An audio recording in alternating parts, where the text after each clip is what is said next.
So, okay guys, eto na nga yan. Pansin nyo naman, maagang-maaga may pampaswerte si Daddy Jepoy. Yun, kakatapos ko lang ihatid si Mami. And after nga nun, eto guys, segue na tayo ng ating mga paninda. Yan, nasa win-win situation na naman tayo.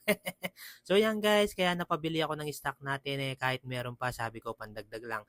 Wala na akong asukal, alam nyo naman, importante yung guys. Sabi ko konti lang yung bibiling ko, pero eto, nawili na naman si Daddy Jepoy nyo. Actually, meron pa ako lahat ng stock niyan, guys. Pandagdag lang yan. So, yun, nakabili ako ng isang cart, tsaka isang basket ng mga sabon. And after nun, ito, pagbabayad lang tayo, guys. So, dapat mabilisan tayo dito, mga sir, mga ma'am. Kasi nga may pasok pa si Gino, ihatid ko pa siya. And after nun yan, nakarga na ni pare ko at ayun, mabilisan lang tayo. And after nun guys, yan, pumunta na rin ako sa bilihan ng soft drinks para mamili tayo ng mga inumin. So yan, pansin nyo, punong-puno na naman yung sasakyan natin at eto, kinakarga na yung pandagdag pa ni pare ko. Thank you sa'yo. And after nyan guys, uy naman, napakasaya na naman sa pakiramdam nito.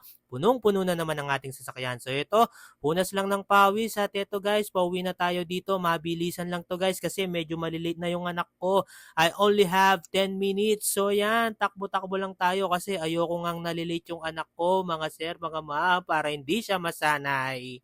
So, bali sa shoutout ko na rin nga pala to, si Ma'am Verian, yun, nagsasari-sari store din daw siya. Maraming salamat po ma'am sa pagtangkilik sa aking mga vlog. So, yan, pansin nyo, Daddy Jepo nyo, takbo-takbo na, yan, kailangan mabilis ang galaw to. Yan, pinagpawisan ako dyan guys ng sobra kasi bilis ako ng bilis, nakabihis na yung ano ko, ihahatid ko yung bata ko. So, yun, sabi ko sa tatay ko, ikaw na bahala dyan at ako magpapalit na ng damit para mabilisan na lang mamaya yung paghatid kay Gino. Yan, i-flex ko lang yung mga napamili ko guys. Yan, nagpalit na ako ng damit. Yan, mabilisan lang kami ng anak ko. Takbo, takbo. At eto, nandito na nga kami sa school at eto na yung anak ko. Yan, tuwang-tuwa na naman siya guys. Yan, medyo napagod ako dun na hiningal ako dun sa pagdidiskarga ng pagtakbo. At eto, nasa school na nga kami guys. Yan, papahinga na lang ako. Wala muna tayong segue. Napagod Daddy Jepo nyo. At ayun, fast break. Nakalabas na yung anak ko. At ayan, bibili na natin siya ng makakain. Yan.